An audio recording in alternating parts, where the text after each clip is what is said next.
Welcome everybody to Mom Street USA. My name is Jackie, aka Wishes Mama, and joining me is my wonderful co-host Kate, aka the Disney Cicerone. And on today's episode, we are going to be hitting a topic that we do get asked from time to time, and that is kind of the differences between Disneyland and Disney World, but more so specifically doing Disneyland as a worlder. So doing it as someone who is super familiar with Disney World, what are the things that I need to know, what's different, what's the same, all of that information. So Kate is the guru when it comes to Disneyland for us here at Mom Street USA. So we're going to hear a lot from her tonight. Kate, how are you doing? I'm doing really good. Very excited to talk about this topic. And I'm very excited because I'm headed to Disneyland in just a couple of days to go to D23. So I'm gearing up for that and all the things that it entails. But I wanted to start out by talking about, we're talking about a lot of differences. We're going to do a lot of compare and contrast just for what you're used to versus like what Disneyland is. And so I feel like we need to start out saying one of the major differences about Disneyland, which is that it is a locals park. So Walt Disney World is more for tourists. It was kind of meant for like the whole Eastern Seaboard to go to Disney because it was hard, especially in, the 1970s, it was hard for them to travel all the way across the country. So it was always kind of meant to be a tourist destination. They called it Vacation Land for a long time as they promoted it. So Disneyland is about 70 to 80% Magic Key holders, which is their annual pass holders. And some of them are local and some of them are like me, where they are maybe local states, the West Coasters. Yeah. But then at Walt Disney World, it's only about 20% annual pass holders. Wow. So very significant difference there. I did not realize that big of a difference. You've heard us say on Mom Street, right, that Disneyland is truly a locals park, but that percentage is so drastic. Yes. And so because it's so drastic, the way that they cater to guests is completely different. So we're going to talk a little bit about that. So Disneyland basically is forced to change a lot of things. They're forced to change their menus and events and offerings because locals are coming all the time. And if they see the exact same thing all the time, they're not going to come as often. Right. So you just think about the culture there is that people will like get off of work and then go to Disneyland. That's the culture we're talking about here. So another big difference between Disneyland and Disney World is that I always say Disney World is a marathon when you go. You train for it. Yes. You plan for it. So true. Physically, emotionally, mentally. You just you get everybody ready. It's like a big event.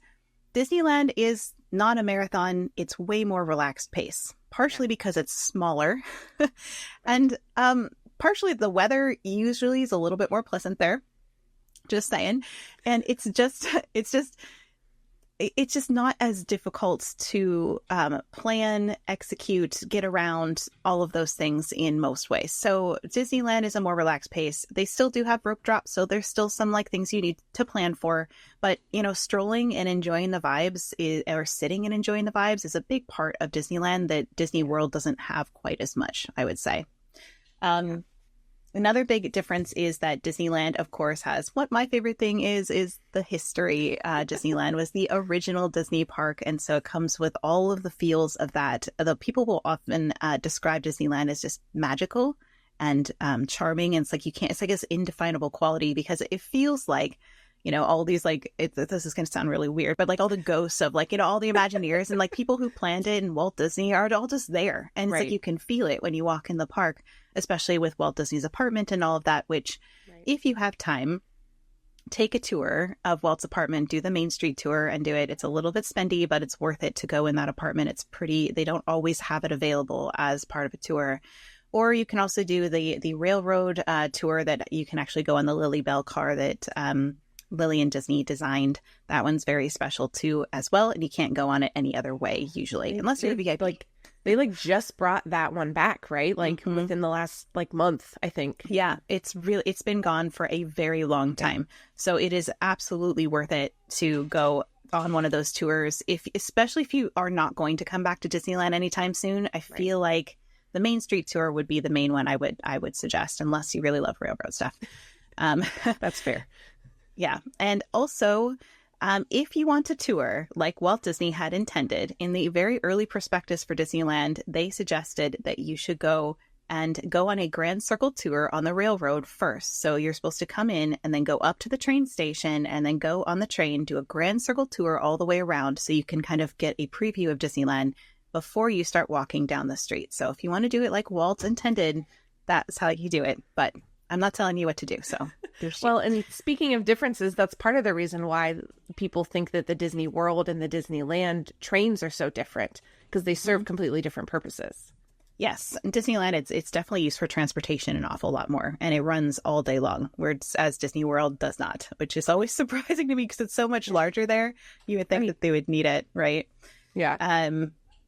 The Main Street tour, it's about $160 per person, give or take, if you have any discounts for Magic Key and whatnot. So it is not cheap, but it is kind of a once in a lifetime opportunity, and it is unbelievable to step foot in that apartment. You just see it's like where Walt Disney would stay, because his home was pretty far away from Disneyland. So he would stay there overnight. And it was where he was when Disneyland opened on opening day, watching all the people come in, the paying guests come in for the first time and tearing up at the window. And it's just a very special place. So anyway. I think you sold it, Kate. I love Disneyland. Can you tell? That being said, let's transition just a little bit to some more things that are different. Jackie, do you want to talk about resorts a little bit? Yeah, so the resort areas in Disney World versus Disneyland are completely, totally different. So if you're someone that's used to Disney World, where you've got, 20 plus options, plus all the off-property ones that are super close, Disneyland is not exactly that way. So most people actually do stay off property when it comes to Disneyland resorts. The only Disney resort options that are at Disneyland are often pretty expensive. They're in that deluxe resort category, if you think of those categorizations that you're used to from Disney World. And some of them are actually further away from the park than your offsite hotels, because you've got to remember that when Disneyland was built, I mean, it initially wasn't surrounded by a ton, but it all immediately boomed up all around it, right? So all of these... Walt's called the leeches. Right. Call them leeches. Yes. So all of these resorts, hotels popped up, and they got as close to the park as they possibly could, because that was their selling point. So just keep that in mind. The resort is very, very different. And you'll even hear Kate suggest to stay certain places that are not on Disney property, because there's is there 3 Disneyland official resorts that are out there? Yes, there's 3. So there's the Grand Californian, there's the Disneyland Hotel, and then there's Pixar Pier Hotel. So, and the Pixar Pier one is the farthest away. Right. And Disneyland Hotel is actually pretty far as well. It's at the end of downtown Disney, but it does have the monorail option, which we'll talk about in a few minutes. And then Grand Californian is the closest to the park. So if you want to stay, and it has its own entrance to California Adventure as well, that's only for resort guests. So that's kind of a fun feature. That's a big perk. So if we're not staying on property, Kate, where do you suggest for Disneyland? Yeah. So my biggest suggestion is that you stay off of Harbor Boulevard, which is basically on the right side of Disneyland, because there's an entrance plaza that's right in the middle between Disneyland and California Adventure into that plaza.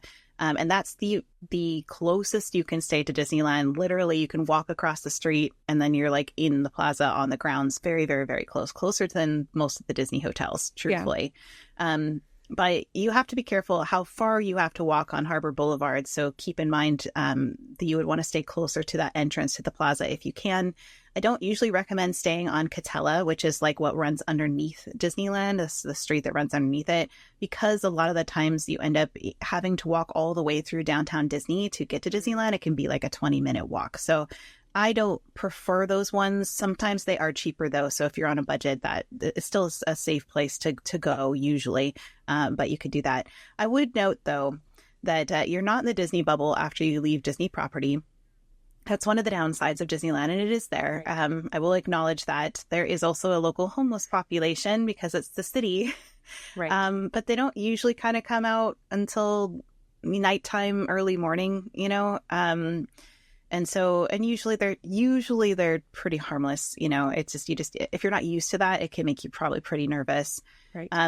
you'll also see a lot more street vendors, performers, evangelists, protesters. Like you'll see almost all that kind of on that corner of Harbor Boulevard in the plaza. It's a weird thing if you're a Disney Worlder because they're not used to that. There'll be people selling all kinds of stuff and having, parrots on their shoulders you can take pictures with and stuff. It's a very weird thing. And so my best advice is to not leave super late at night if you can avoid it. If you are leaving super late at night, make sure you use the buddy system, have somebody with you. And don't walk alone at night if you can avoid it, especially late night. If it's nighttime and there's a lot of families leaving, you'll be fine as long as you're not too far. But I mean, and I want to say I don't want to say I'm exaggerating this because I have stayed close to the exit before, and there was police once in like the parking lot of my hotel because there was somebody running around with like a knife, and so I had to stay near the police for a while. So it's a city, it's LA, right? So right. Well, and it's also something that you may need to prep your travel party, right? We talk on Mom Street about traveling with your family and with kids. Like, it's something that you may need to just figure out an age-appropriate way to approach the subject with your kiddos, to prep them ahead of time and just say like, hey, when we travel from Disney property to our hotel, you have to hold my hand, or you have to hold, another adult's hand, or, those types of things, and buddy system, right? So that way, if we get separated, you stay with your buddy, stay with your grown-up, just have that conversation with them, just so everybody is double safe. Yeah. And most of the time, I will say that most of the time you'll be 100% perfectly safe. But I would say, I've been going to Disneyland for years. I go, every other month now. And 2 times, I think, I've felt unsafe the entire time. So just don't let that scare you from staying off property. I think it's still worth it. And the ones that are Disney hotels are extremely expensive. We're talking $600, $700 per night expensive. So don't be scared to stay at offsite hotel. Just use safety precautions. That's all. Yes. Yes. That being said, let's talk a little bit about transportation, which is a little bit different than Disney World because we're used to the Disney World transportation, kind of like you get in the bubble and then you get on like the Skyliner or the monorail or the bus and you like go where you need to go. Yeah. That doesn't exist at Disneyland. Nope. So if you're driving, if you're not staying where you can walk, if you drive, I recommend staying in the Mickey and Friends or parking in the Mickey and Friends or Pixar Pals structure, which is $35 per day or $40 for oversized vehicles. And then what you'll do is you'll actually take a tram that's free and take it to the parks. And it takes you kind of like to the plaza at the end of downtown Disney that's close to the entrance to both parks. So that's where you get off the tram and board it as well for later. The monorail is not like, they also say that they have the Toy Story lot, which is just a parking lot for the same cost. And it has a shuttle bus that takes you kind of to the plaza, or you can do a 10-minute walk if you don't want to wait for the bus. So that's an option as well if you prefer that. But I'd probably park in the structure if it was me. Now, can you walk from the parking garages, or is it not a good idea to walk? You can walk, but it's pretty far. Okay. It'll be solid 15 minutes probably. So I probably wouldn't walk. But the trams come pretty often. So I would probably just do that. I think everybody pretty much takes the trams. The monorail is not like in Disney World. Disney World, you have the monorail loop that goes to the resorts, and you also have the one that goes between Magic Kingdom and Epcot. Like the monorail is kind of a source of transportation there. In Disneyland, it's a bit more of like a ride. And one that isn't always reliable. So it only goes from the Disneyland Hotel / like the end of downtown Disney to Tomorrowland in Disneyland. So physically gets off in the park of Disneyland. So you have to have a reservation and ticket to Disneyland in order to board the monorail in that stop down by to the Disneyland Hotel. So if you only have a reservation for California Adventure that day, you can't take the monorail to Disneyland and get off in Disneyland and walk out So can you ride it round trip? You can. So I would do that if I was in, you can't get on it by the Disneyland Hotel if you don't have a ticket, full stop. But if you get on it in Tomorrowland and you want to just do a big old monorail loop, you can totally just don't get off at the Disneyland hotel stop, and then it'll go back to Tomorrowland, which I do that with my kids because they want to ride the monorail and it's a fun view. So yeah. So that's the transportation options. Beyond that, you know, if you're getting dropped off with an Uber or whatnot, there's a little place on Harbor that can drop you off there. And there is also the Art Bus local transportation system. So if you're staying nearby and you want to use that as an option, they have a really good, I think it's called Away We Go, is the app that you can use to plan those routes for that as well. Speaking of apps, Jackie, would you want to talk about the Disneyland app just a little bit? Yeah, so the Disneyland park has a completely separate app from the one that you use at Disney World. So we're used to My Disney Experience. This is just the Disneyland app. That's all it's called. It functions very similarly, but there are some differences. And you've heard us talk about some of these before. If you're someone who has listened to our other episodes, you can still do mobile order on there. You can still find the wait times. You can do your dining reservations, all that type of stuff, but it doesn't necessarily always function in the same way that Disney World does when it comes to like linking people with tickets, which we'll talk about in a little bit, and those types of things. So the basic function of the app, still the same, but there are little differences that you might want to just mostly with tickets, right? That you want to kind of take note, and we'll talk about those here just in a moment. Yeah. Security is also a little bit different as you're headed into the park. That is a bit of a different procedure than it is for Disney World. Disney World, we've all perfected the zombie walk, right? Like if you have an umbrella or if you have portable batteries, fuel rods, or anything, and you want to hold them out in front of you so you can go through and it won't set off the thing. But that is not what they have in Disneyland. They don't have those kind of like enhanced metal detectors, I guess. You know, they don't have those at all at Disneyland. They're still kind of old school there. So they do every bag. They manually check through every single bag. So they also have these new thing that they just started fairly recently where they have these plexiglass walls where you kind of like put your bag through a little like hole in the plexiglass, and then they actually take it over to the scanner, and like you can't touch it until you've gone through the metal detector, and then you can get your bag back. Used to be they would check it, then you would kind of like slide it through the metal detector thing. And it's just changed.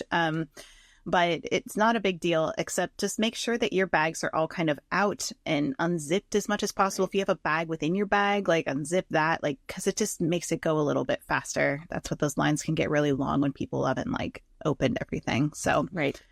Kind of feels like an airport, right? Where you got to make sure everything is open and visible so they can do what they need to do. Yeah. And it's not a big deal. It can, on busy days, those security lines can get pretty long, though, headed in there. So just be aware that that is possible, especially if you're rope dropping. And if it's a busy morning, those lines can get very long and take a long time. So it won't take you long to like walk to the park or even probably get in the park necessarily, but the security line might hold you up. So just account for time for that as you're planning in the morning. We mentioned tickets before. Jackie, do you want to talk tickets a little bit? Yes, so the ticket system is a little bit like Disney World and a little bit not like Disney World. So at Disneyland, they still have the paper tickets that they use, or they have like the card tickets, but they can be added digitally to your app. So we were talking about the tickets being kind of one of the big differences with the app, and that truly is it. And to be able to add other people to your account if you're trying to plan together or book rides together or do reservations at all together, you literally just add their ticket to your app to be able to make plans like with multipass and things like that. So there's no family and friends list at all like you have at My Disney Experience. So that is a little jarring to people. And I get questions about that a lot, like in my messages when people are like, help, how do I do this? And I'm like, you don't do this, actually. You just have to scan their ticket. And as long as their ticket shows in your account where you go to look for tickets. So in your app, there's a section that says like My Tickets and Passes, I believe is the title of it. So as long as their ticket's there, you're all good to go. So the other difference with tickets is you can still at Disneyland purchase your multi-pass in advance with your ticket for the length of your ticket. Or your secondary option would be to still buy it on a day-by-day basis. But either way, at Disneyland, you still cannot book anything until you physically enter the park. Right. So it's not like Disney World. Correct. So they changed the name, but the functionality, because why not, right? The functionality of their Lightning Lane system still functions as the previous Genie Plus system that we're used to at Walt Disney World. So they still have stacking, they still have the 2-hour window, they still have all of that.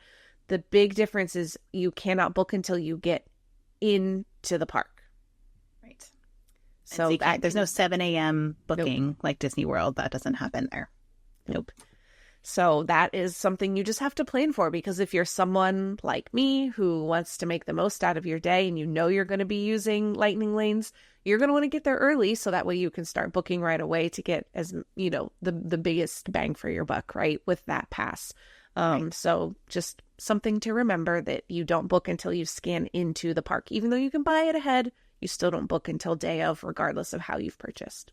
And after you have scanned into the park, though, you can book it from anywhere. So if you go back and take a break or whatever at your hotel, you don't have to be like, oh, I have to be in the park to book it. It's just to kind of like get the clock rolling and allow it to activate. You have to be in the park. Yes. And something else to mention is that it automatically serves over there as a park hopper. So that's something that you automatically get whenever you purchase that that service for the day. If you've got a park hopper ticket that allows you to go between parks, you can utilize it at both. So you could book your first ride at Disneyland and then decide, oh, I'm going to go over to California Adventure. They have better times for this ride that I want to ride, and I'm going to book it that way. So you have that flexibility more at Disneyland than at Disney World. You really have to plan for kind of that flexibility, which doesn't really make it flexibility in the end, does it? Not as much, no. Yes. And since you mentioned park hopping, I'm going to skip there for just a second and talk about park hopping. So park hopping at Disneyland, we don't always recommend it for Disney World park hopping because it can be really expensive, and it can be a lot, especially if you've got littles and whatnot. To go more than one park in a day sometimes can be a lot. But at Disneyland, it's totally worth it for the park hopper because the parks are literally like 3 to 5 minutes between walking. So you just walk across the plaza. It takes less time than walking like the length of Future World. It's very, very short, and you could just be in the other park. And so I'll often go from park to park, you know, back and forth all day long after that 11 a.m. park hopping time. You can park up before 11 a.m., but after that you can.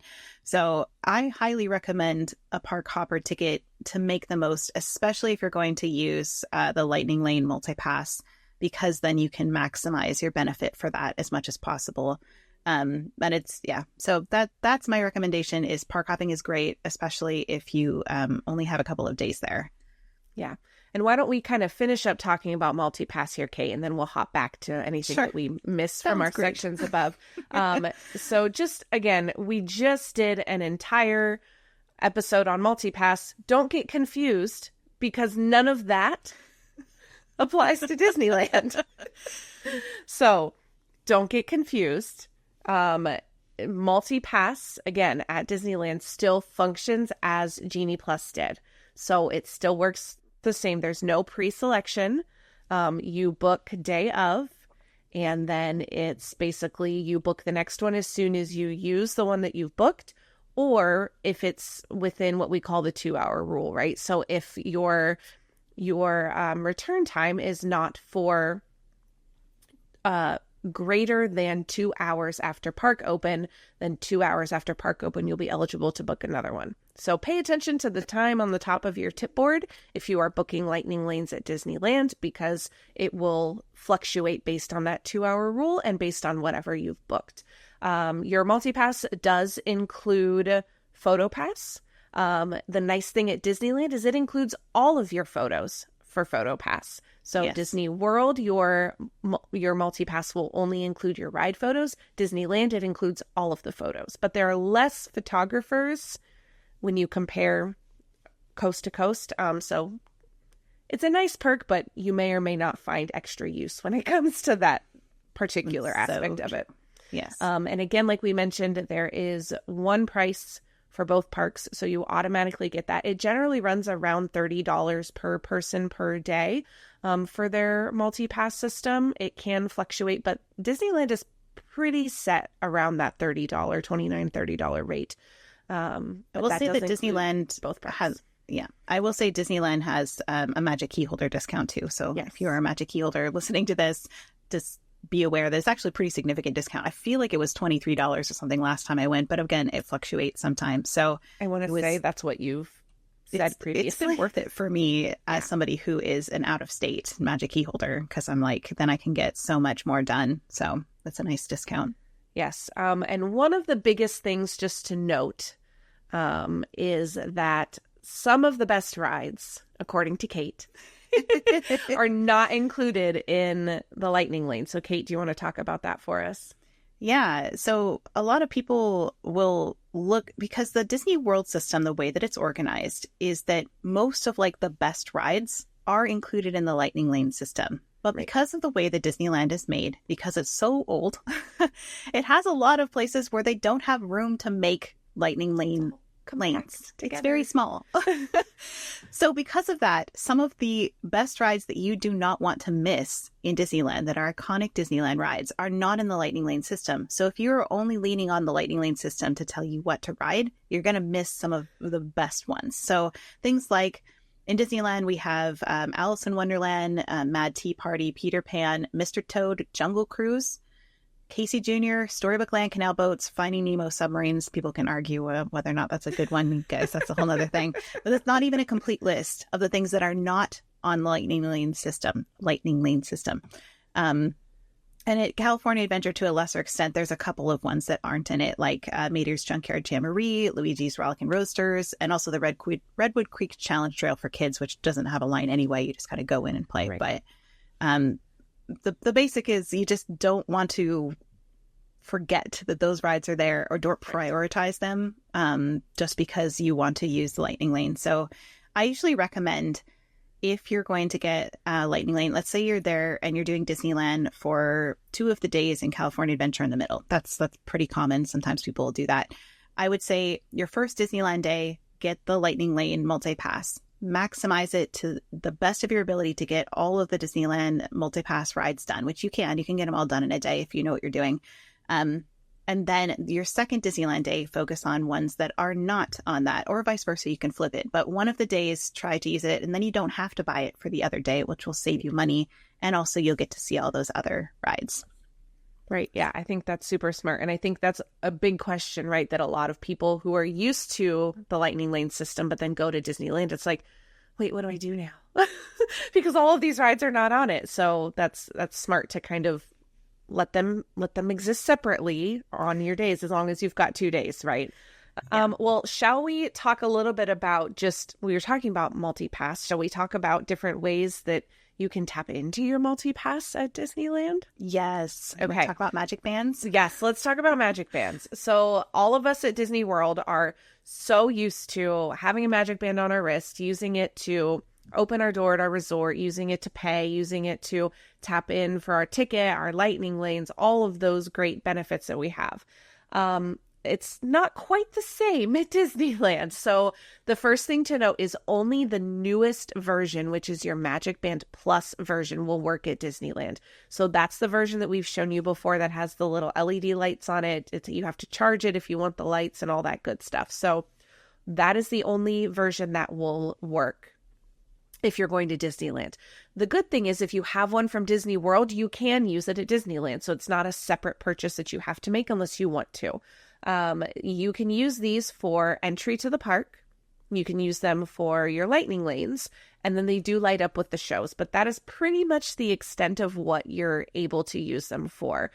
So you can't do purchasing on them because they just don't have that functionality at the parks when it comes to that. So it's not as widespread to utilize the Magic Bands as Walt Disney World, but plenty of people still do use them.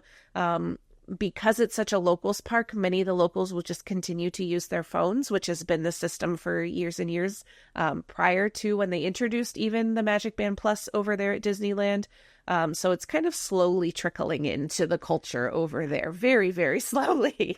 Yeah, you'll see it'll look different when you tap in. There will be the normal kind of like Mickey circle, and then underneath it will be a slot. And so what you do is like you pull up in your app, you pull up your park ticket in your app on your phone, and then you slide your phone in there and scan your park ticket. And that's how you kind of use your Lightning Lane if you're going to do that. So what you do need to do, if you're going to use one that is from Disney World, a Magic Band Plus that is from Disney World, you need to make sure you go into your Disneyland app and that you assign your ticket to your Magic Band.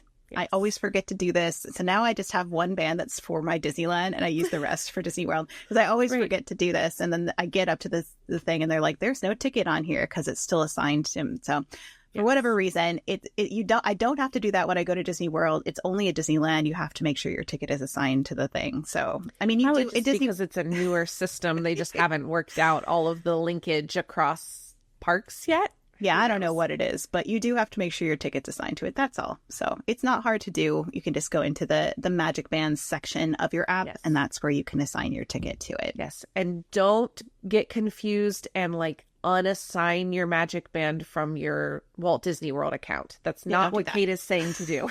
Because if you do that, you will lose the ability to use that. So this is just in the Disneyland app is where you need to go in and make sure your ticket is assigned to that Magic Band and load that all in your app. You don't have to do anything in the Disney World app. Leave it alone. Don't touch it. Exactly. Yes. I do have a comment over here that I want to talk about because I think it is something that's important for Disneyland. They say worth noting lines are shorter at Disneyland, especially in the morning. Multipass isn't necessary. Yes and no. It is true. Disneyland, that is a big difference that Disney World versus Disneyland. There's a lot less people there in the morning until about 2 p.m.-ish, 3 p.m. You start seeing people get off work or, like they've done what they need to do at home or whatever, and they start coming in the parks. So if you rope drop at Disneyland, you'll get an awful lot of things done. Whether or not, though, especially on a busy day, you'll still end up waiting quite a bit for some of those big rides, except for the ones you get done at rope drop. So I wouldn't necessarily say throw out multipass unless it's a very, very low crowds when you go. Then I think, yes, you could probably get away with not doing it. But I would do, like I said, one day of multipass, kind of knock out all of those ones that are on there. And then the other day, you probably don't need a rope drop and get done Fantasyland first. Always Fantasyland first in Disneyland. If you're not using multipass, get your Fantasyland rides done first and then go and explore the rest of the park. And you probably will still have some waits, but they won't be nearly as long. So, and especially if you are someone who has not frequented Disneyland or will not be able to frequent Disneyland, I think it's important to consider your time as well. We've talked about that with multipass just in general, that sometimes buying that pass is just worth the time that it'll save you and the stress that it will save you of being able to get all of those rides in if you've got a short vacation or if it's your once in a lifetime vacation to be able to go to the West Coast. There's lots of different scenarios. If it's within your budget, if you think that it's worth it, definitely do it. But if it's not within your budget or you don't want to do it, then by all means, you don't. If you're not trying to get to everything, if you just want to do like some rides, then I think you probably could get away with not doing it for sure. But if you want to do everything that is there, you're probably going to need it at least one of the days of your trip. That's what I would say. Makes sense. Yes. Now, I have a question for you, Kate, that kind of leads us into the next section we need to talk about.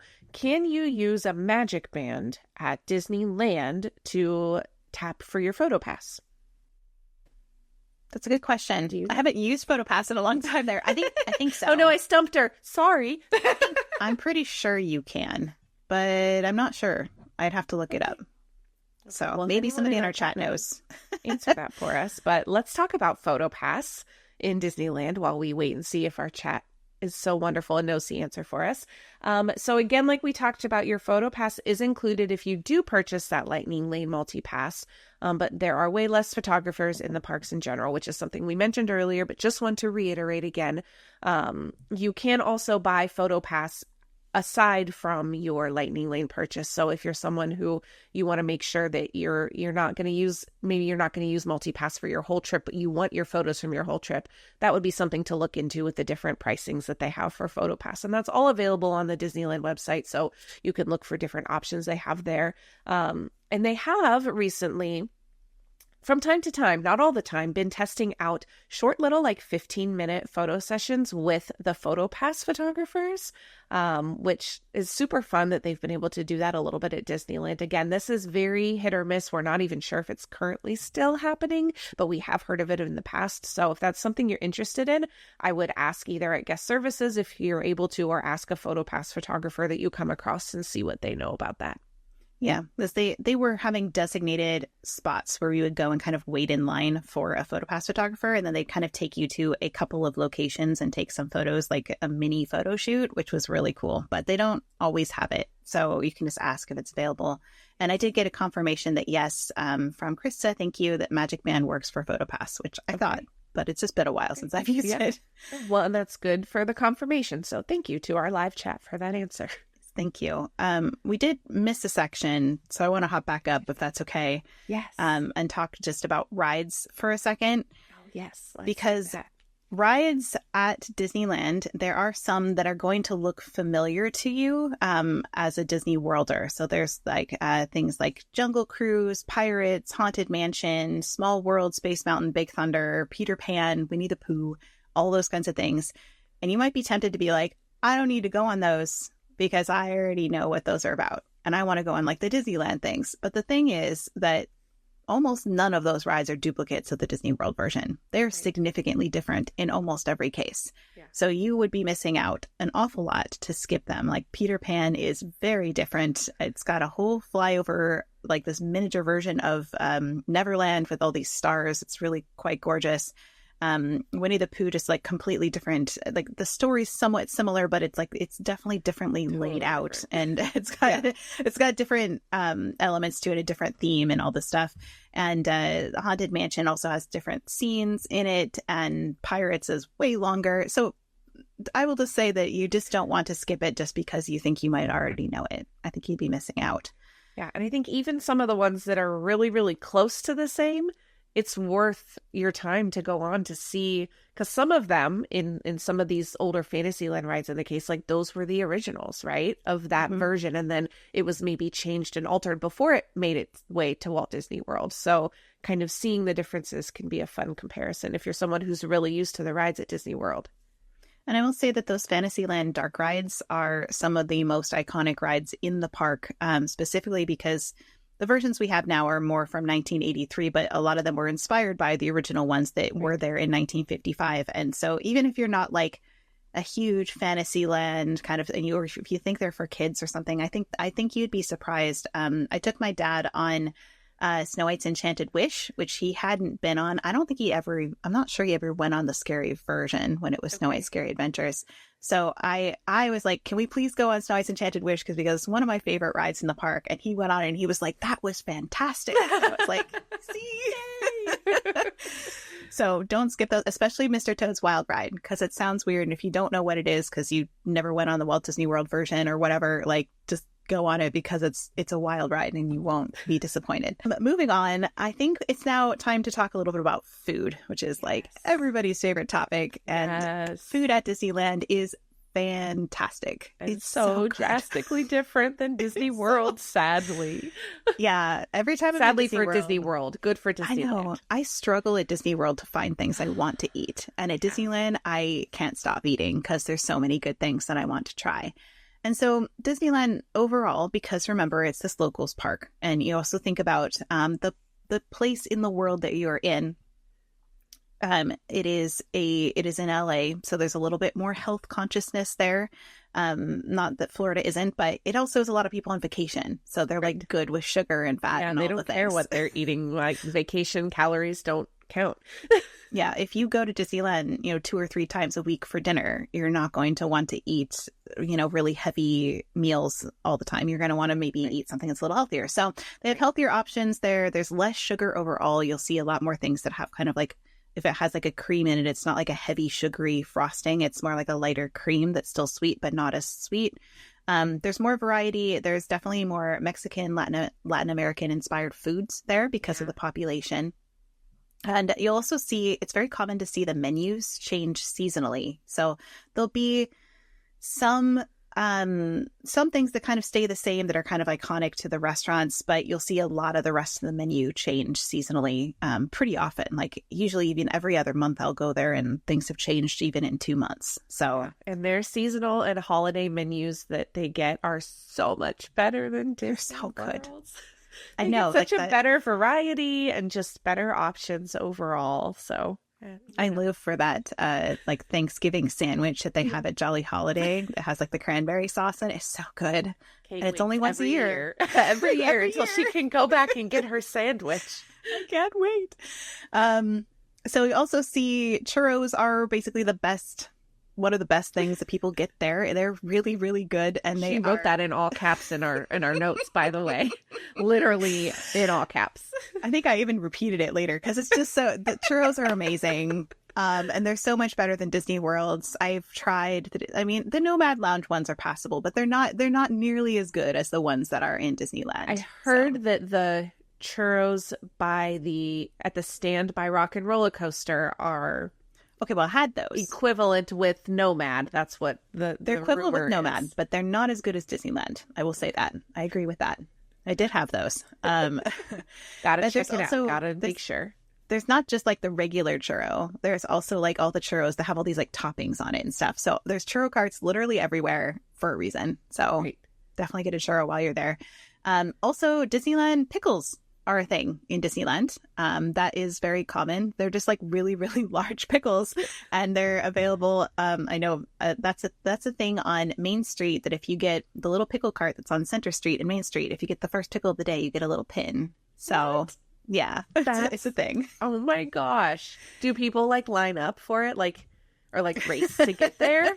That's some people crazy. Do try to be the first person to get the first pickle. But there's another thing that they do have, and I'm only telling you guys because it's pretty well known, but I just don't want more competition for it, is the Storybook Land canal boats. If you're the very first person of the day, you get to sign the captain's log if you're the very first rider of the day. So it's tougher because the people that are the resorts get first priority because they get in the parks first, but still possible. So just saying. I feel like they don't let you sign until I don't know. I've been trying to do it for many years and I've never been successful. So it's on my Disney bucket list. Anyway, back to food. The other thing is Disney dining reservations are really different than Disney World in the way, because we all know we have mastered the way of getting Disney dining reservations. We have the methods, we know the things. The problem is that it's technically 60 days out from your trip is when you're able to book. Okay. Like nobody's booking then except for people who are tourists, because the locals are not booking 60 days out for these reservations. Right. And so they don't really count on people caring when they release them as much, I think. So sometimes it's 3 a.m. Sometimes it's later in the day. Sometimes it's 6 a.m. Sometimes it happened at midnight once. And sometimes different restaurants open at different times, when they release them. So wow, it's very unpredictable. Incredibly frustrating as someone who is very type A and wants to plan everything. Yeah. Oh, okay. Mental note to not get on. Maybe I should get on at 59 days. I get multiple. You just check around 60 days and that just do your best. Great. And the thing is, you still might not get Blue Bayou is one of the most coveted ones, right? So you can always try to get a walk-up reservation either in the app, which there's a lot of restaurants on that. Or you can go to the restaurant itself when it opens for the day, usually around 11 a.m. And you can go and ask for a walk up and see if there's any day of reservations. And usually you're pretty lucky getting in there. You usually can find one then. So that's what you can do if you don't have a reservation. Is something you really, really want to eat at. I recommend doing that. California Adventure also has seasonal food festival booths. So kind of like Epcot, if you're used to them. But they obviously are different than the ones in Epcot. And they're all over the park. So there's a lot that are in that big walkway that goes from kind of the main gate all the way around to the lagoon. there's most of them are kind of in there, but there'll be some that are like way over by Monsters Inc., which is all the way down Hollywood Boulevard. Like, there's just like they're not necessarily all like in that strip, so just know that. And they do different food festivals at DCA, but they don't always run the same time as like your Epcot food festivals, right? So like they have a food and wine, but it's not necessarily the same dates or same time frame as Epcot's food and wine. So it's usually in the spring, I think. Right. Yes, it's a completely different season. So just pay attention to those dates. And a lot of that, again, is all on the Disneyland website. When you're planning your trip, you're probably going to come across it some way, shape, or form on that website. But just make that mental note. Don't anticipate if you're going in the fall and you're used to food and wine at Epcot, it's not going to be there at DCA. No, but they do have Pixar Fest in the summer. We have a whole bunch of Pixar themed food. I also have a note from Purple OC, thank you, that there's also a First Rider of the Day signature book for Winnie the Pooh ride at Disneyland too. So that just made the top of my Disneyland list. Add it to our bucket list. Yeah, thank you for that. So we're going to talk a little bit about my favorite table service meals. And these are more just like my personal preference. So everybody, I think, at Disneyland has their own kind of like what they prefer. Yes. We did do an episode 54 on advanced dining reservations for Disneyland and Disney's California Adventure. So if you want to hear way more about that. Yes, way more. We went into depth about everything. So that is your place for the small, minuscule details about ADRs for Disneyland and DCA. Disneyland, some of my favorites, Blue Bayou, mainly for the atmosphere more than the food. So Blue Bayou is the one that is next to Pirates of the Caribbean. There's a little like bayou section that the Pirates of the Caribbean boats float by. And then it's the restaurant that is right next to it. And it's twilight in the bayou and it's beautiful and lovely. But I will say you can get somewhat similar food, not the same menu, but similar food at the Cafe Orleans, kind of next door-ish in New Orleans Square. And I really like that one as well. It has great atmosphere. It's outside. A lot of times there'll be musicians that are playing and whatnot. So those are kind of my favorites in Disneyland. And then California Adventure, the Lamplight Lounge is definitely one of my favorites for food. If you make reservations that are closer to closing time, you might get a side view of World of Color if you're seated outside. Just know that you won't really see the projections very well, and the music, you can't hear like the music and sound quite as well. So it's great to get a seat where you can see it, but it's not, I wouldn't depend on that for like your first time ever seeing World of Color, if that makes sense. My favorite quick service, I think Jolly Holiday takes the cake for pretty much everybody almost all the time, just because it's got a great menu for almost everybody. It's also like a full bakery, and they have some of the best bakery goods there, like so good. Like the raspberry rose macaron, although I heard they changed the recipe and I haven't tried it since they changed the recipe. I know. I'm scared to try it. Sometimes they have this seasonal croissant that's a strawberry croissant that has this like really light vanilla cream in it and fresh strawberries, and that's like, it's like heaven. I will get like 3 when I go there because they're so good. And the Matterhorn macaron too is really good if you like coconut, so that's there. Anyway, I won't talk too much about the food for each one, but the Plaza Inn next door for lunch and dinner only. Breakfast, it's the Minnie's breakfast, Minnie and Friends breakfast, which is fun if you really, really love character dining and you want to see some more obscure characters. Yeah, it's great for that. Otherwise, I think it's a little bit overpriced for what it is, to be honest. So I probably wouldn't recommend it unless you're like a huge character person. But for lunch and dinner, it becomes a buffeteria is what they call it. So it's like a cafeteria that you can go and you get your stuff and then you pay for it and then you go sit down. And so it's still a little bit on the spendy side, but the fried chicken is excellent and so is the salmon. So definitely recommend that. And then also I really like Tiana's. I know it's been a bit controversial, but Tiana's over in New Orleans Square. The atmosphere is top notch.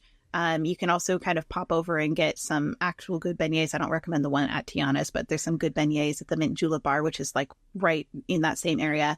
And you can watch the boats go by in Rivers America. It's really, really lovely. And the food, I think the food is really good, but there's some people that don't think so. So also then for, I'm getting a comment. There's a cart across from Big Thunder Mountain that have the breakfast chimichangas that sell out fast. Those are really popular. That's true. I don't usually eat breakfast in the park, so thank you for mentioning that. In California Adventure, Pim's Test Kitchen is probably my favorite place to eat. It's not as good as Pim's Kitchen, which is in Disneyland Paris, which is like the most phenomenal Disney meal ever, I think, that I've had. It's so good. But Pim's Test Kitchen is actually very, very good. The seating is not good there. There's very limited seating, and you really have to stock a table and know what you're doing. So send somebody to stock a table while you mobile order and get your food. Don't wait in that long line. And then Cochina Cucamonga is there's a lot of people that really love that place, and I do too. And so that one's always a really popular one. And I really love Flo's V8 Cafe, even though they changed the menu, and I don't like the menu as much now as I used to. They had a better menu before, but the atmosphere is great, especially if you sit out back and you can watch the cars go by Radiator Springs. So yeah, that's a great one. Very cool. And a lot of people also really like the new menu at the Ann Cass Cafe that's in that new San Francisco area. I will say that the locals are now starting to use mobile order more than they used to. When it first came out, like, they didn't use it like hardly at all.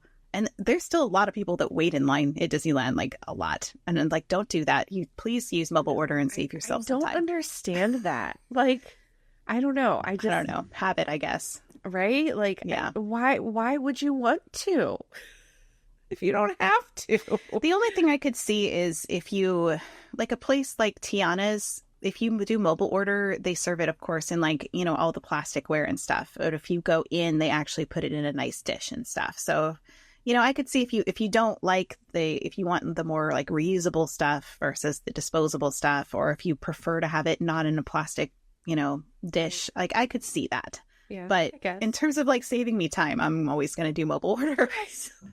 Right. Especially if you're there with your family and you've got kids that are hungry, like, yeah, don't make them stand hungry in line. Use your mobile order. Or having to manage your children while you're like, right, trying to get stuff. Massive line with lots of other people. Nope, that does not sound like a good plan. Nope. So favorite snacks.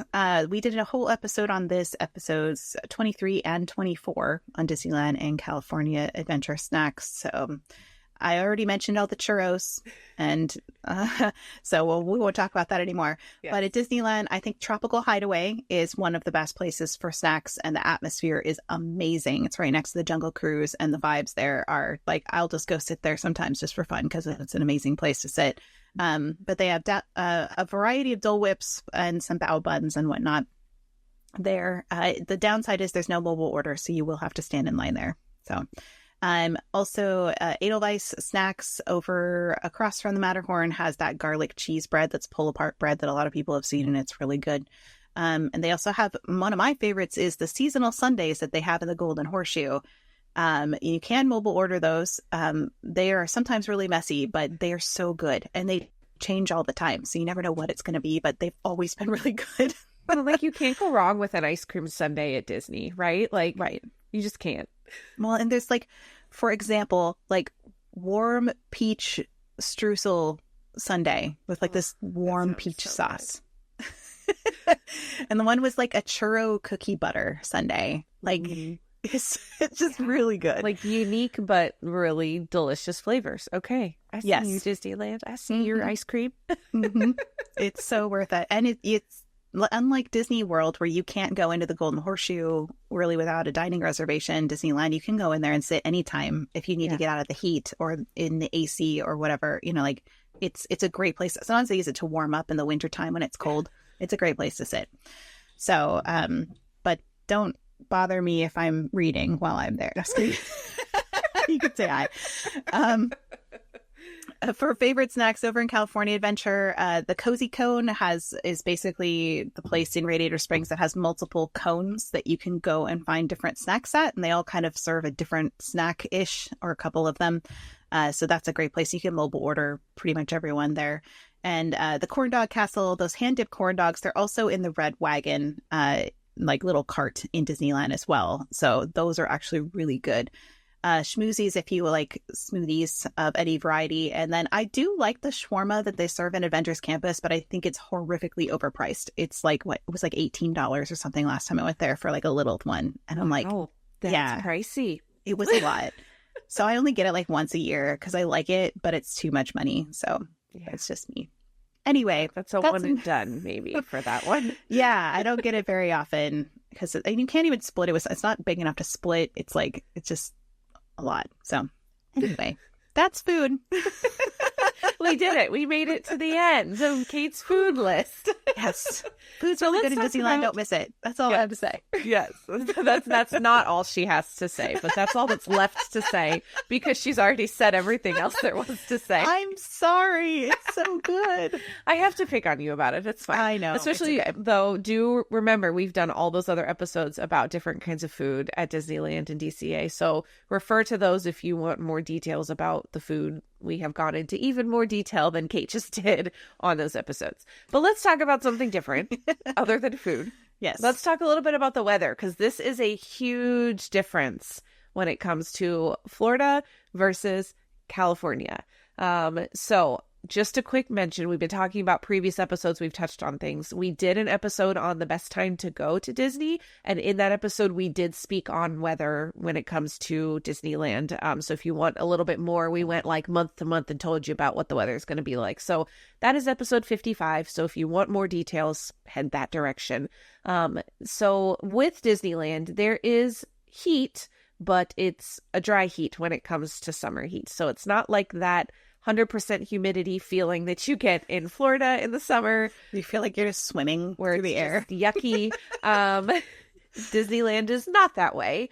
There is rain possible also when you visit Disneyland, but it is almost the opposite of when you expect rain at Disney World. So usually October through April is their rainy season. They get most of it at Disneyland, which again, kind of opposite of what you hear from Disney World. And there is obviously occasional rain in other months, but that is typically the rainiest months that you will find. So it is rainiest in the winter and early spring. And you don't get those kind of afternoon monsoon thunder showers that you get at Disney World. So if you're used to Disney World summer, you know that 2 p.m. rain shower is going to come and it's going to pour buckets all over you. You don't get that at Disneyland. So that's kind of a nice little reprieve from the monsoon rain. A lot of people, when they think about rain in the parks, it's that umbrella versus poncho, right? So a lot of people will recommend the ponchos at Disney World. Disneyland, you find more umbrellas if I'm not mistaken, right, Kate? Yeah, I think you will see people pull out the ponchos, but it's not nearly as common. You will see people in raincoats or umbrellas usually at Disneyland. That's kind of, or a combination of raincoat and umbrella. And people in Southern California don't like the cold, and so as soon as it gets like in like sometimes even in the 60s, like they'll start wearing their like winter hats. And it's funny to me as somebody who lives in Oregon. I live a little further north, and so I like once it hits in like 50s, maybe 40s, I'm like, oh, maybe I'm getting cold now, I need to like put on a hat. But it's so funny to me because they just bundle up, so you'll see a lot of the locals bundled up even when you think it's maybe not cold yet. Right. Well, and while it doesn't snow frequently at Disneyland, they do get snow from time to time there every too, once which is in a while. Yeah, not something that you will find in Florida necessarily. So just a little bit different when it comes to the cooler temperatures too, especially if you're looking at those non-summer months. And just something else to note is you can have the afternoon and evening breezes or strong winds. So they do have kind of like a windy season when you get the Santa Ana winds that come down through Anaheim and LA in that area. So just keep in mind there is also a windy season at Disneyland. Yeah, it's fairly common, not every day, but a lot of the days you'll see in the afternoons the winds will kick up and you'll just it'll get breezy. And some days it'll get gusty and then like, your stuff will blow off your stroller and stuff. So just be aware that is something that happens there that I think as a Disney Worlder, you would probably be a little bit more surprised of, because usually there the wind comes with like the rain and the thunderstorms. Right. It's not just like straight wind. So it'd be nice if Florida had a little more breeze, wouldn't it? More breezes would be great. Yes, yeah. It's true. Yeah. So with the weather, I feel like the way that you need to approach what you're going to wear, not only because of weather, but because of just the differences in the park. So Kate, I know you love your bounds. Let's hear about what we should wear or what we should expect to see others wearing when we go to Disneyland. Okay, so full disclaimer, wear what you want as long as it's within dress code. Yes. Wear what you like. Wear what's comfortable. Wear what makes sense to you. If you're a Disney Worlder who has your like Disney park clothes and this is what I want to wear, go for it at Disneyland. Do it. Yeah, absolutely. You do you. But I will say in general, the population in LA area is a little bit more concerned with appearance. Not that you have to be, but they are in general, than in Walt Disney World. So you'll see more people doing Disney bounding, more put together outfits. Again, you'll see some people coming from work necessarily. They might look a little bit more put together. It doesn't mean that like you have to do that. You'll see less matching family shirts, more Disney bounding, if that makes sense. Yes, that doesn't mean you have to absolutely. do that. That's just what you'll see there a little bit more. And for when it comes to special events there, things like Sweethearts Night and whatnot, you'll see people dress up quite a bit. You know, you'll see people in, you know, heels and dresses and like it'll be a full on date night, right? If you decide you want to do that, some of the we use lockers a lot more, I feel like, in Disneyland than in Disney Yes, World. Maybe I because of the agree. proximity to the park, they're also cheaper. So the lockers are on Center Street, East Center Street. So if you go down at the very end of Center Street in Main Street, USA, you'll find the lockers at the end there. So they're fairly convenient to go pop in and pull stuff out and whatnot. And you'll, it's the place where you could store all of your extra stuff. Like if I wanted to just carry a cute purse or something, or if I wanted to take a few photos and some fancy shoes and then swap them out for like more comfortable ones, like you could do that there. For that. And I do have people saying, I've seen a lot of people in pajamas there too. Yes, because there's also locals who just kind of come in like their sweatshirts and pajamas and stuff. And what I'm saying is it doesn't look the same as Disney World in the way people dress, because it's not like they're dressing for vacation. Yeah, they're not dressing for vacation. They're dressing for like, you know, going out or relaxing in the park or after work or whatever. So it's just different. But wear what you like. I will say that. I'll say when it does come to clothes and things like that, and also merch in general, Disneyland has really great merch most of the time. Yeah. Because they rotate it a whole lot more, because the locals are going to get burnout if they see the same thing all the time. Whereas Disney World, if somebody's only going once a year, you know, they probably don't need to swap it out as much. They do obviously have more merch that comes out in Disney World than once a year, but you get what I mean. Right. Like there's a lot more rotation of merch. That's why we see a lot more cool popcorn buckets and all that kind of stuff in Disneyland and whatnot. So you'll see that. And then the locals to spend their money. Right.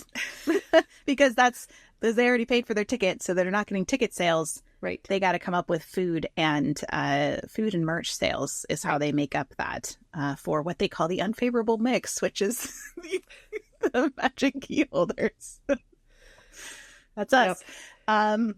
So the other thing is the one that I think would freak out Jackie, because she's not a bird fan, is something that happens every night that I think Disney Worlders would think is very strange. And that I'm so glad that you have warned me about this previously, and then I'm aware of it, so that way I can just be indoors. Yeah.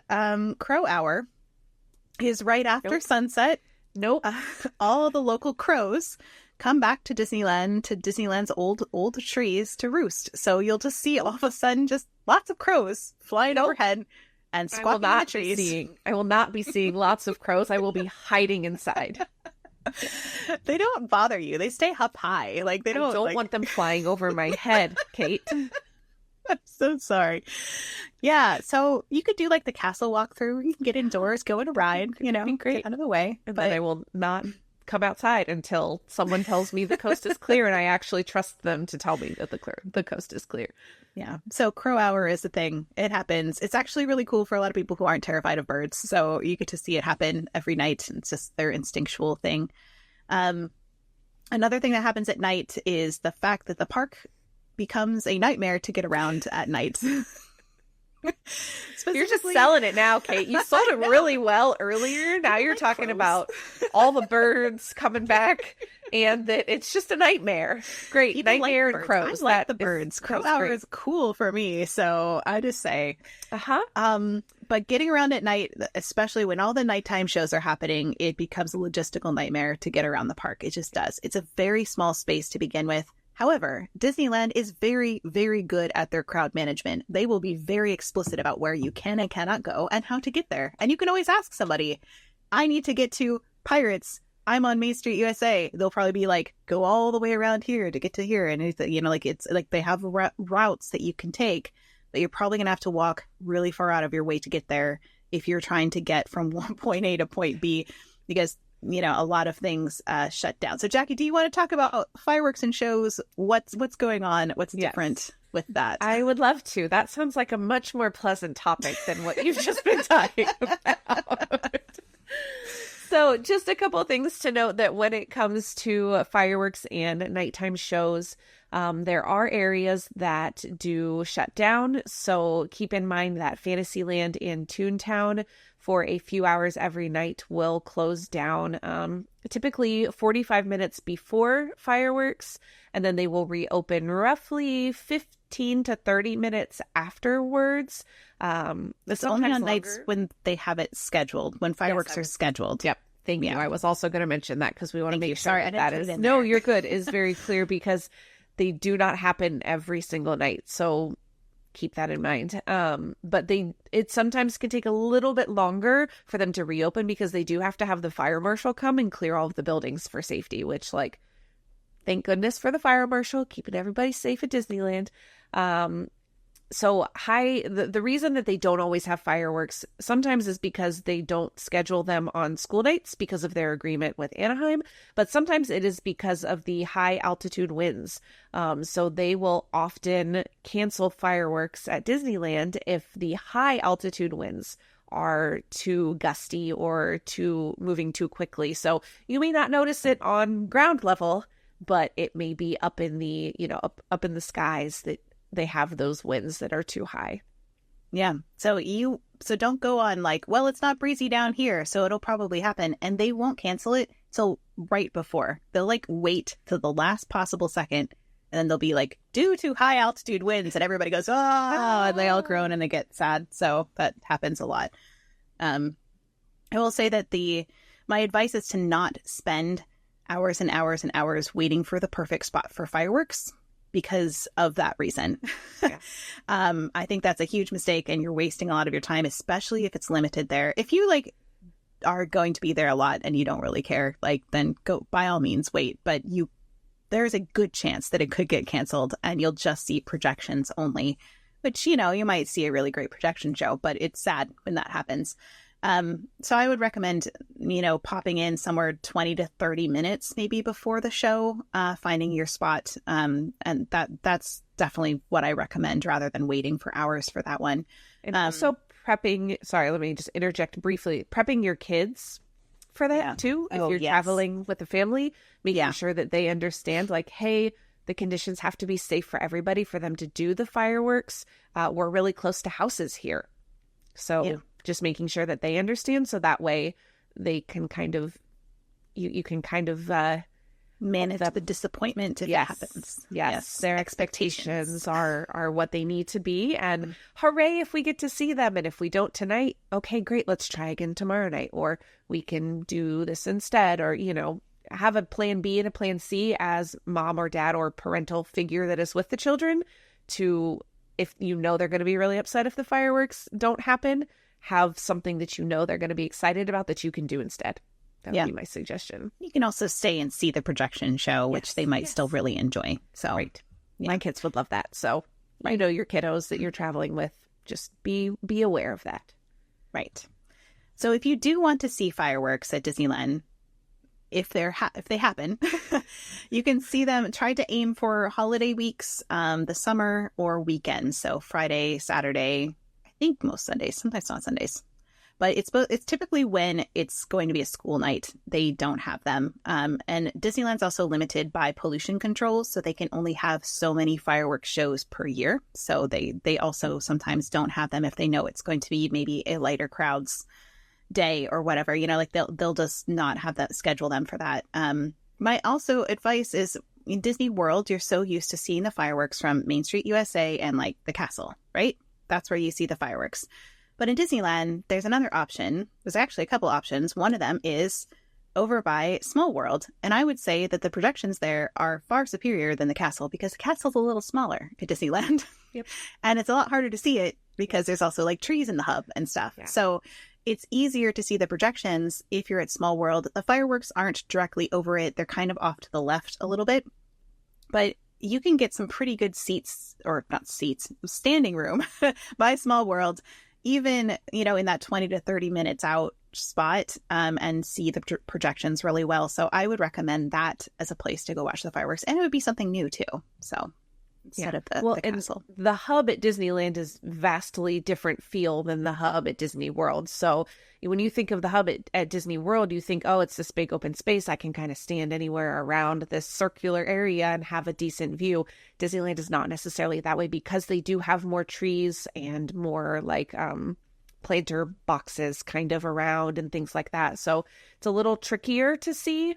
So yeah, I think that is a really great tip for if you're someone who just really wants to see the projections and that's what you want to see. Like I said, my kids would love that. So we will probably go to Small World to go watch everything from over there because then the fireworks are further away. They don't love the noise. They can see the projections. They'll hear the music. They'll be happy and good to go. The projections are really cool on Small World too because they integrate all those little boxes and triangles and everything into it. So it's pretty spectacular. I would say, so let's talk a little bit about Fantasmic because that's the other show that's in Disneyland is Fantasmic, which of course in Disney World is in Hollywood Studios and has a massive theater with seats and snacks and bathrooms. And that doesn't exist at Disneyland. Nope. At all. Nope, not at all. So Fantasmic is on the Rivers of America at Disneyland. And it is, I did this in all caps, it's a hot mess for viewing it a lot of the time. Yeah. And you just go into that with that expectation that this is going to be a little bit of a hot mess. And you just know it is. It's chaos. It's chaos. Yep. Kat says chaos. It is. Yep. So if you want to see it, I would recommend arriving 45 minutes in advance. This is one that's not likely to get canceled because they don't have the high altitude wind problem. 45 minutes in advance, find a spot within the tape lines. They'll tape them off. All the great spots won't be available to you. Down by the river, these giant places that they designed for people to stand for the show are for people with dining packages now. So they're not available. So the places you get to stand are like little like weird spots in between walkways that they tape off is your places to see it. So find yourself a spot. You can sit down for a while, then they'll ask you to stand up as it gets near the show, which was a huge problem for my kiddo who was exhausted at the end of the day and actually made him really hate Fantasmic that he had to stand. He cried and it was awful. So just know that you have to stand to watch it, and that's probably going to happen. It is nice, though, that you can kind of like send somebody to go get snacks and food and beignets and stuff from there because there's lots of places around to get some snacks and bring them back while you wait. But I do recommend you see this Fantasmic if you have not seen this version because it is not the same as the Disney World version. In fact, it incorporates the Columbia sailing ship with a fantastic sequence that you are not going to want to miss. So it is vastly different than the Disney World version. They're both really good. They're just different. Yeah. But the nice part is you can still you can stay in the same location, stand the same location afterwards. Just stay there for a couple of minutes and they will project all the projections for the fireworks on the water in front of you. And you can see the fireworks off to the right. So you can see two shows in the same spot without having to move. And I don't recommend you try to move and get over to the castle. It's like not enough time and there's nowhere for you to go. So just stay put if you want to see both shows. Otherwise, go do something that's around that area if you want, because it's going to be hard to get to the other side of the park. Don't try to cut across the park. We learned that already. And Fantasyland might be closed. So just do something in the area. Just stay put and watch the show is my best recommendation because it's so hard to move around with all those people. It's just chaos. So that's Fantasmic. And it is great. It's a great show. It's just a little chaotic. Yes. And I do just want to mention that if Fantasmic is like your favorite thing and you really want to see the Disneyland version and you're considering getting a dining package for it, there are several different options that you can do that will get you those kind of front row reserved spaces for your Fantasmic viewing. Again, episode 54 of Mom Street, we talked all about different options and different price points because they have the typical like sit down Fantasmic dining, but then they also have the like to go Phantasmic packages that they came out with not too long ago. It's been maybe a year now at this point. That will help you guarantee those places to stand and see it. The food may not be, depending on which version of the package you book, the food may not be like top quality, but it may be worth that extra overcharge to have that space reserved for you for Phantasmic. It would definitely make it a lot less stressful. Yes. If you really want to see the show, you have like only one night you can see it because you've traveled so far to get there. I would probably do maybe one of the on-the-go dining packages just so that I could have that really great seat. Because honestly, a lot of the places you stand to don't have great views. They're behind poles and statues and trees, and it's like, you just kind of look around things to see it. But anyway, I do have a couple people commenting, and I think this is important too, is that there is a huge rush after the shows. Just like at Disney World, there's a huge rush for people to leave the parks, except they rush the trams as they're trying to get out to the trams. They do a really good job with people management, which they don't do in Disneyland Paris. That's a whole other thing. But but it can be somewhere where you need to make sure if your kids aren't in strollers, make sure you're holding their hands, make sure that you're patient, and just keep your party together as much as possible, because it's that mass exodus after fireworks still happens at Disneyland like it does Disney World. So keep all of those. They just go to they go to the trams instead of that, or they go to their hotels. So that's where people are headed. Yeah. And even if you're walking, you have to remember that you're all still funneling out the same exit. So yes, it's a lot of foot traffic as well. You don't have necessarily the rush to the buses or the rush to the monorail like you would at like Magic Kingdom, but you're all the foot traffic is being funneled out the same direction out of the park. So you're still going to be stuck in that crowd for a significant amount of walking distance before it kind of disperses a little bit. But even then, a lot of you are still headed towards the same resort areas at that point. And you can't walk through the Emporium like you can in Disneyland. Disney World and Magic Kingdom, you can walk into Casey's and kind of like wind your way through the stores. That's not true until you get to the Emporium. You could technically do it, but it's like on Center Street and it's only for Emporium. It's not worth it. It's also really chaotic and small. So it's just like a lot of people. Sometimes they do open up on the right-hand side. It's really cool when they do, because it's like going backstage. They do open up the little section that is next to the Candy Kitchen in this little corner that's kind of like between Jolly Hollywood and the Candy Kitchen, and they open up in the refreshment corner, and they open up this little like back passageway.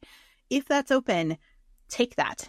Not only because you get to bypass the crowds, but it is literally like going backstage, and you will see the backside of Walt Disney's apartment on your way out. You'll see the stairs for it. So it's really, really cool if they get to go back there.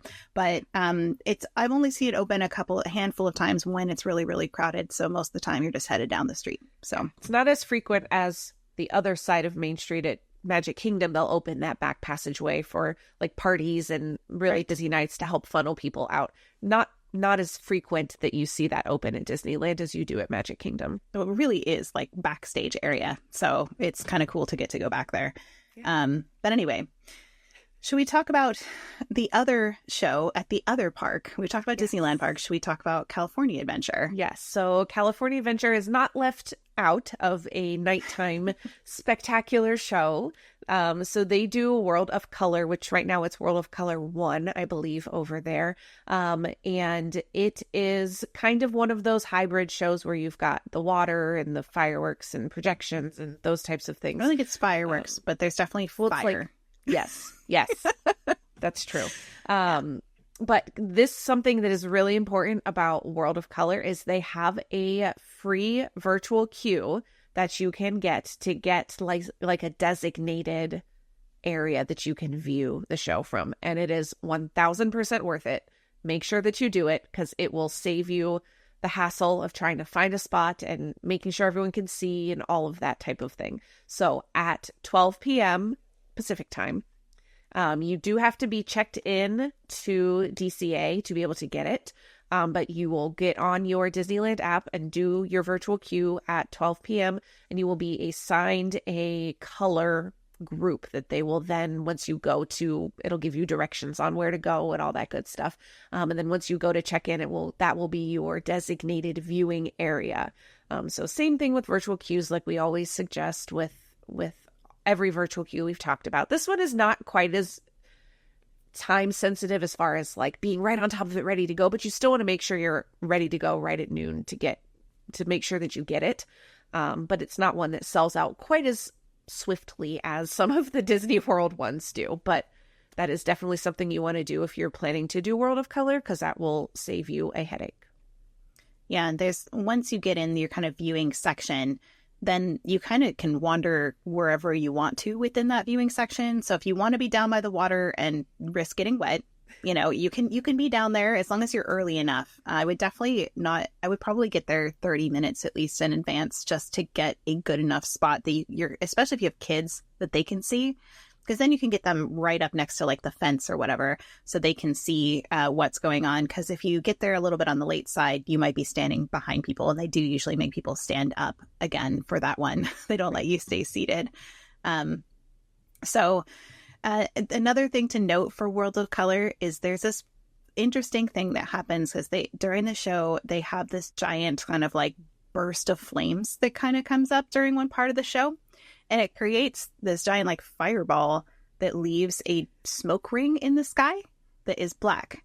And every single time I'm in Disneyland and I'm like waiting for the fireworks or whatever, people will look up and they're like, what is that? It's like a UFO. And they're just like looking at the sky. They're like, that was so weird. I see people like recording it and stuff. And we're like, that's the smoke ring from World of Color. Over there. So now you know. You don't have to be one of the people that are like, it's a UFO. Don't be an alien chaser at Disneyland. I mean, you can if you want. You could even be like, yeah, what is that? Egg them on. Kate's over here telling people, I don't know, you should take a video of it, send it to the local news station. I don't know. I just saw it move. Did you see it? So anyway, that's what that is, in case you're wondering what it is, and everybody always wonders. So yeah, World of Color is definitely worth seeing. If you've not seen it, it's an amazing, amazing, amazing water show, and it's totally different than anything you've ever seen at Disney and Disney World. So definitely recommend going to see it.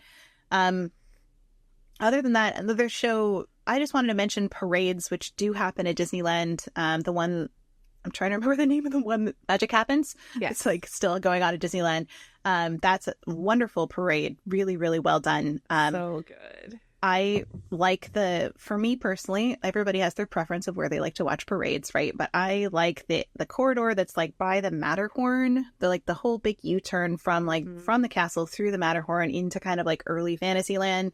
That's my favorite place to try to catch the parade personally. If it's lighter crowds, you might even get to sit on that like concrete bench that's there. So you might just sit a nice long vantage point there, right? Like you can see it for a while before it kind of gets to you, which I think is helpful, especially if you're watching with kids that are antsy and anxious waiting for the parade to come. That's very helpful. If you sit on kind of like the corner there, no matter what time of day and which direction the parade is going on, you can kind of see it, which is nice. This is the tip for just you Mom Street people, is I really love to just go on the teacups over and over again while the parade's going, because sometimes you can see it while you're on the teacups, or you can see it from the line from the teacups. And so that's my go-to if I didn't feel like waiting for the parade, because the teacups usually don't have that long of a line during a parade. So you can kind of go on it over and over and just don't spin it very much. And you get a very close vantage point of a lot of the floats that way. I remember that happening. I think you were live streaming once and that happened. And you were like, look at how close we are. It was like, and I do it ever since now. Yeah. That's just where I go, because I'm like, this is great. I can see. Obviously, if it's your first time seeing the parade and you want to see everything up close, go and sit on the parade route. But if you're just like, I just kind of want to get a taste of the parade, great. This is a great option for you. Yeah. I will say, if you are a parade person, I have not seen Magic Happens in person. I have seen many a video and many a live stream of it. It is a phenomenal parade. The floats are beautiful. The costuming is gorgeous. The choreography, the music, all of it. Like, it's just a phenomenal parade. So, like, I think it's better than Festival of Fantasy. I agree. I agree. Festival of Fantasy is dated at this point, right? It's been around for 10 years. Yeah. we need a little bit of an upgrade. We need some new music. We need some, I love the floats, don't get me wrong. And I just love parades in general. So like, I'm always going to watch Festival of Fantasy, but like Magic Happens is like a parade for 2020, right? It premiered at Disneyland right before the pandemic. They ran it for like not even a month, I don't think. And then everything got closed down. And then they finally brought it all back. And so it's good. But keep in mind that parade also does go away seasonally. So if you want to see Magic Happens, if that's like your thing you're going to see, it goes away during Christmas time for like 6 weeks or more. So keep that in mind. Well, and I will say the parades, it's not quite as bad as nighttime, but the parades do kind of gum up the works for getting around in Disneyland as well. So be aware of the parade times. Disneyland does have specific places where you can cross, and they'll be very vocal about where you can cross, when you can cross, all the things. They've got it all down. But there are just kind of like very specific places where you can cross over during the parades, and they make gaps in the parades so that you can cross as well, which I think they do in Disney World for a couple of spots. Yeah, it's a little less obvious, I feel like, in Disney World with like Festival of Fantasy. And it really only happens with Festival of Fantasy if there are natural breaks in the parade. Like whereas Disneyland, I feel like you said, they purposefully allow for that to happen. Because you can still get around a lot of places. The only place that I can think of that is purposeful is on the Festival of Fantasy parade route is over in like Frontierland, where it cuts through. There is a spot where you can get across if you need to go like back into Fantasyland. There's like 1 or 2 spots that they'll let you cross, but otherwise you're kind of just trapped on your side of the parade. Right. But in Disneyland, it's very specific. Like it's almost like they direct traffic. They're like, and go. And like this huge flood of people go across. It's kind of comical to watch if you've ever caught it on like some of the YouTubes of the parade will like have that on there. And I've watched one and my kids are like, why are those people walking? And I was like, well, they got to get where they need to go. And to the other side. There's a space where it's safe. So the cast members are helping them get across. Yeah. So that's the thing. So just be aware of the parade times, even if you're not going to watch them, just for your own knowledge of just getting around the parks as well. Beyond that, I just wanted to mention, instead of Disney Springs, we do have Downtown Disney, which is just closer to the park. So you don't have to make an extra trip somewhere. It's just, and it is where a lot of people go if the parks are closing early, which isn't, I should mention that as well. But when the parks are done, a lot of people go to Downtown Disney for shopping, for eating, for nightlife. Very, very common to still hang out for a little while there and do other things before you go home. And it's open pretty late most times because Disneyland is open way later than Disney World. Later. Which I don't know how I didn't put that in my notes. I don't know either, but I'm glad that we're mentioning it because that is a huge difference is the park hours and the hours that they're open. Yeah, because they know that it's that mix of 70 to 80%, annual pass holders who can't come until maybe after work. And so if you don't get off work until, 5 or 6 p.m., if you had a park that closed at 9, that wouldn't be worth going to most of the time. So typically you'll see California Adventure will be open till about 10 and Disneyland will be open till 11 or 12 most nights. And of course, that always subject to change. So check the schedule and whatnot. But typically, I'd say it's midnight most nights. And then, of course, you can shop until 1 o'clock on Main Street. So it's a late night if you want it to be. With park hours, do you feel like Disneyland's park hours fluctuate as often as Disney World's do, or are they pretty set once they are kind of released? They're pretty set. They do. The only time they ever close early is usually because they have some sort of event, either a hard ticket event or a private event. They'll push everybody out pretty quickly because of that. But yes, grad night is also a thing that happens when it's sometimes a year. All those hard ticket nights, the Star Wars night and Pride night and Sweethearts night, all those kinds of hard ticket events do happen more often at Disneyland for some of those things. But again, they have Oogie Boogie Bash over in California Adventure, but they don't have any Halloween party in Disneyland, so it balances out. They don't ever have an event at both parks at both nights, so you can always go to the other park. If there's an event in that park, they just organize it so it's fair to regular guests don't get just locked out all night. So that makes sense. Mm-hmm. So And some people will, I don't recommend going rope drop to close every single night of your trip when it's that late. That long of hours. I mean, you got to think that's like 8 a.m. to midnight. Or by the time you get back, it's like 1:30 in the morning. So I have done that a lot. I don't recommend it, especially with children. Don't recommend that. But it is nice that there is those extra hours so that you can choose. Maybe if you're a night owl, you don't have to be up super early. You will miss out on some of the low waits because a lot of them happen in the morning, but you're not going to miss out on a lot of hours in the park like you would at Disney World. So that's the benefit of that. Yes, that's very true. And I do want to mention about Downtown Disney before we kind of wrap that little section up. We did, if you're looking for restaurants or looking for places to eat in Downtown Disney, there's lots of choices. And we did episode 53 was about ADRs. I think it was all ADRs, right, in that episode for Downtown Disney. So if you're looking for that information, it is in that episode. So again, I know we've been kind of plugging several different episodes that we've done, but we've covered a lot of this already, but we just wanted to kind of put it all in one comprehensive area for those of you who maybe are frequenters to Disney World to be able to kind of reference this and then go from there.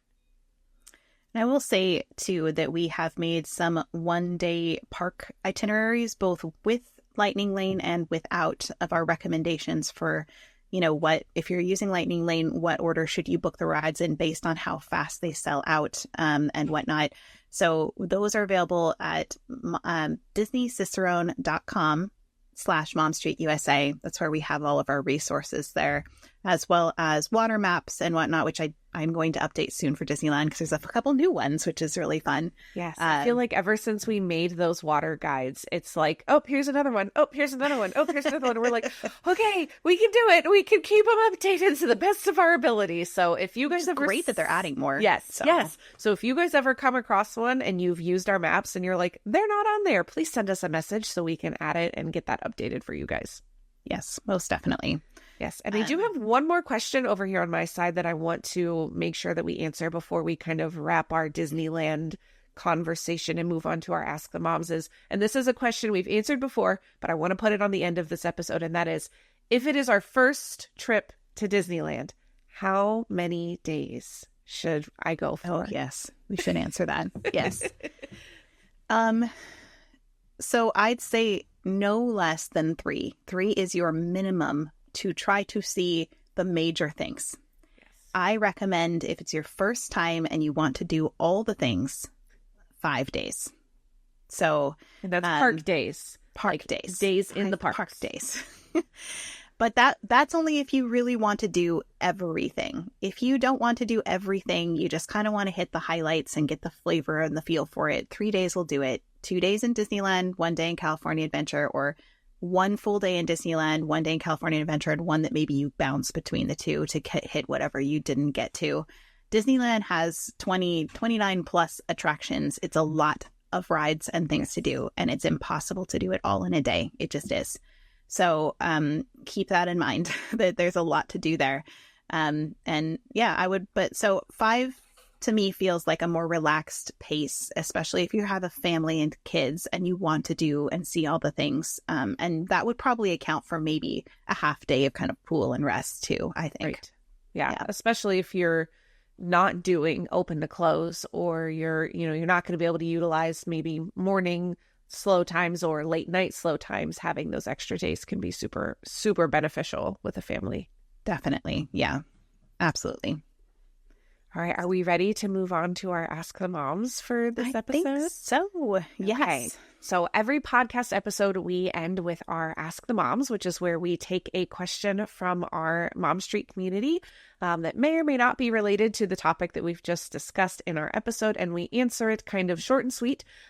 So our Ask the Moms this episode is, which park at Walt Disney World is the easiest to leave and come back later in the day, both with transportation and ride wait times, which I think is really, really crucial to think about when you're visiting Walt Disney World with a family. Yeah. And it's a tough question to answer because it depends on your resort sometimes, and which park you're going to. Like, let's say, yes, I'm staying at Art of Animation or Pop Century. Getting to Epcot and Hollywood Studios, if the weather is good and the Skyliner's running, is actually pretty easy to pop back and take a break. Yes. But if I'm going to have to take a bus to Magic Kingdom or Animal Kingdom, it's going to take a lot longer. Yes. I think mode of transportation is huge when thinking about that, right? Leaving Magic Kingdom can be tricky, regardless of the mode of transportation that you're taking, unless you're at a monorail resort, because you're either waiting for a bus, or like if you drove a rental or you drove to the parks, you're then waiting on the monorail at the ferry to get back to the TTC. So I would arguably say that regardless, Magic Kingdom, unless you're on a monorail resort, is probably the hardest to get to and from transportation wise. But then I would agree, I would second Animal Kingdom as the next one, because it's so out of the way. You have to do buses anyway, it's like buses. Right? Yeah. It's all buses, and it's far away, I feel like, from everything except for Animal Kingdom resorts. Yeah. So then by default, right, Epcot and Studios are going to be your easiest to get back and forth. Now, this is all using Disney transportation. If you're someone who wants to do a ride share or something like that, that's a completely different story. Magic Kingdom is still hard to leave, because even if you're doing rideshare, you still have to go to the TTC unless you're doing a minivan, which is significantly more expensive. But if that's in your budget and that's what you want to do, not like a personal minivan, like a Minnie Mouse minivan. Yes. Clarification for that. So that's what I would say. Transportation wise, we kind of covered that. Ride wait times, I would say if you're coming back like late night, like for the last 2 hours of a park being open, I would say Magic Kingdom is probably the best to get the most done in that time frame, in Animal Kingdom. But Animal Kingdom closes early, but still, if you utilize the last 2 to 3 park hours that it's open, you're still going to see lower wait times there as well, I think. Yeah, I think I agree with that. Yeah, Studios and Epcot, unfortunately, their wait times don't really drop until right at the end of the night. So if you're looking for that, the last maybe hour, half hour to hour, to get like your one last big e-ticket. And then Epcot and Studios are not bad choices if you're looking to do like Remy or Frozen at Epcot, or if you're looking to do Slinky Dog or Rise at Hollywood Studios. If Hollywood Studios has 2 Fantasmics, then that is always beneficial to having low wait times. So that doesn't happen very frequently anymore, unfortunately. Oh, such a bummer. Wish they did. Yeah. So it's kind of not really an easy answer to that question, but a really good question to kind of consider, when it comes to that. I do think that if you're leaving and coming back, I prefer to do that at like Magic Kingdom, because I do think you can still get on a lot of things if you come back in the day, regardless of if you're using lightning lanes or not. I think it's a good tactic with Magic Kingdom, because the wait times do tend to be the highest right in that middle of the afternoon time frame. The easiest park to go back and take a break from is Disneyland. Okay, Kate. California Adventure. Because you can just walk there in like 5 minutes and you're there and you're done. It's true. Yes. Much less of a consideration at Disneyland is the aspect of transportation and taking a break in the afternoon. So, it's true. Another point to Disneyland. We hear you. No, and I do want to say at the end of all of this, like, I obviously am a huge Disneyland stan. I love Disneyland like crazy, and it will always have number 1 place in my heart. But I do love Disney World, and it has its own offerings and things that are lovely and beautiful. So I don't dislike Disney World. And just this episode was featuring Disneyland. That's all. So yes, very true. So thank you so much to those of you who have submitted questions for our Ask the Mom segment. If you've got a question that you want to submit to us, or you've got other questions that you need help with answering for your vacation, send us a message. We are at Mom Street USA on all of the social places. And we are momstreetusa@gmail.com. Any of those are great places to get a hold of us if you've got questions that you need answers to. Yes, and we're always happy to help you guys if you have questions for your vacation. We really want to make sure that you guys have the best time ever at Disney, regardless of all the changes and things. And like, so we're here to help. Yes. So, and that's Disney World, Disneyland. We both have a little bit of experience with Disneyland Paris. So if you've got questions, Disney Cruise Line. Yes, we did a whole series on the cruises. So we're getting there. Slowly we'll make our way to the other parks. But if you've got questions, or even if you've got questions about something we haven't covered that you just need help with, send it our way. Kate and I both love doing kind of research and finding answers to those types of questions. So send them our way. We are more than happy to help. Yes, absolutely.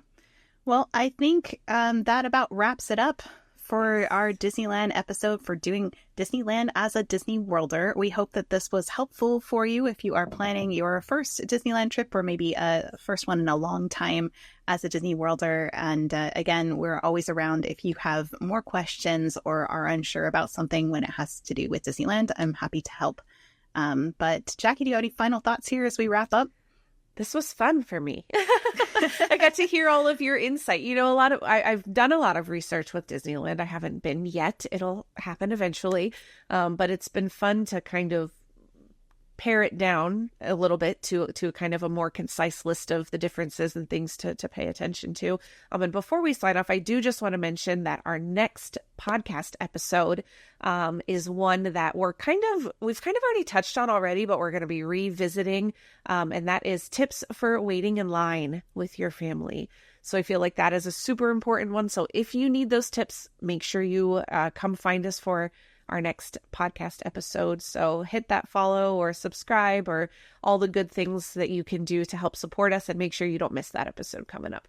So thank you everybody for joining us for this episode of Mom Street USA. We hope you enjoyed hearing all things Disneyland for this episode, and that it was helpful for you. So thank you for joining us, and we'll see you next time on Mom Street USA. Thanks everyone. Bye. Bye.